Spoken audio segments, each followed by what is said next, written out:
May the peace of Lord be with you all. Today's Holy Mass reading, June 23rd, 2025, Monday. First reading according to Genesis. The Lord said to Abram, "Go forth from the land of your kinsfolk, and from your father's house to a land that I will show you. I will make of you a great nation, and I will bless you. I will make your name great, so that you will be a blessing. I will bless those who bless you, and curse those who curse you. All the communities of the earth shall find blessing in you." Abram went as the Lord directed him, and Lot went with him. Abram was 75 years old when he left Haran. Abram took his wife Sarai, his brother's son Lot, all the possessions that they had accumulated, and the persons they had acquired in Haran, and they set out for the land of Canaan. When they came to the land of Canaan, Abram passed through the land, as far as the sacred place at Shechem, by the terebinth of Moreh. The Canaanites were then in the land. The Lord appeared to Abram and said, "To your descendants I will give this land." So Abram built an altar there to the Lord who had appeared to him. From there he moved on to the hill country east of Bethel, pitching his tent with Bethel to the west and Ai to the east. He built an altar there to the Lord and invoked the Lord by name. Then Abram journeyed on by stages to the Negev. Responsorial PSAM. Bless the people the Lord has chosen to be his own. Bless the nation whose God is the Lord, the people he has chosen for his own inheritance. From heaven the Lord looks down. He sees all mankind. Bless the people the Lord has chosen to be his own. See, the eyes of the Lord are upon those who fear him, upon those who hope for his kindness, to deliver them from death and preserve them in spite of famine. Bless the people the Lord has chosen to be his own. Our soul waits for the Lord, who is our help and our shield. May your kindness, O Lord, be upon us, who have put our hope in you.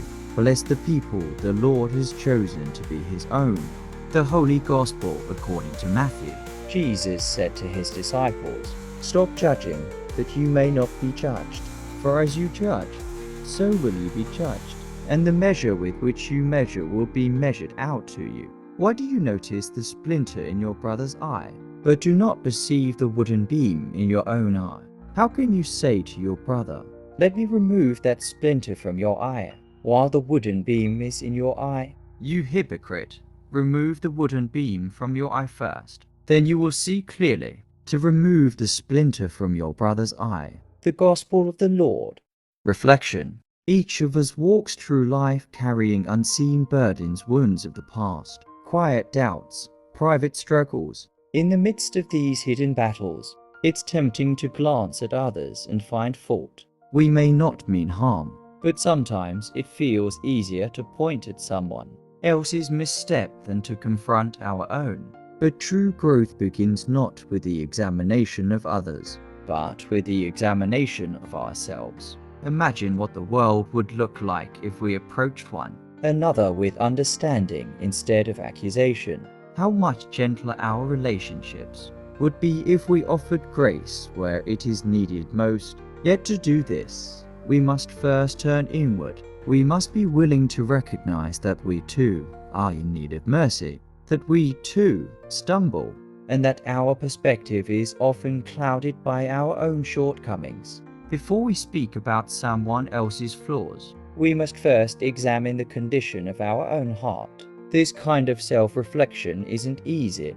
It takes courage to admit when we've been wrong, or when pride has led us astray. But in choosing this path, we step into the light of authenticity. We allow ourselves to be reshaped not by guilt, but by truth. When we recognize our own imperfections, we become less eager to highlight the faults of others. Our posture shifts from one of criticism to compassion, and in that posture, we find clarity, not just about ourselves, but about the people around us. We see not enemies or problems, but fellow human beings, also trying their best, also falling short, also yearning to be loved despite their flaws. This doesn't mean turning a blind eye to injustice or pretending that wrong doesn't exist. Rather, It means addressing what needs to change from a place of humility instead of superiority. It's about offering guidance with gentleness, not with arrogance, correction that heals, not wounds. There is a certain freedom that comes from relinquishing the need to judge. We discover that our energy is better spent building bridges instead of walls, offering understanding rather than condemnation. And as we live this way, we inspire others to do the same. We all long to be seen, not just for who we are at our best, but even in our brokenness. And when we dare to look inward with honesty, something powerful happens. We begin to see others more clearly, not through the lens of comparison or competition, but through the eyes of grace. Let us strive to live in such a way that our lives become mirrors of compassion.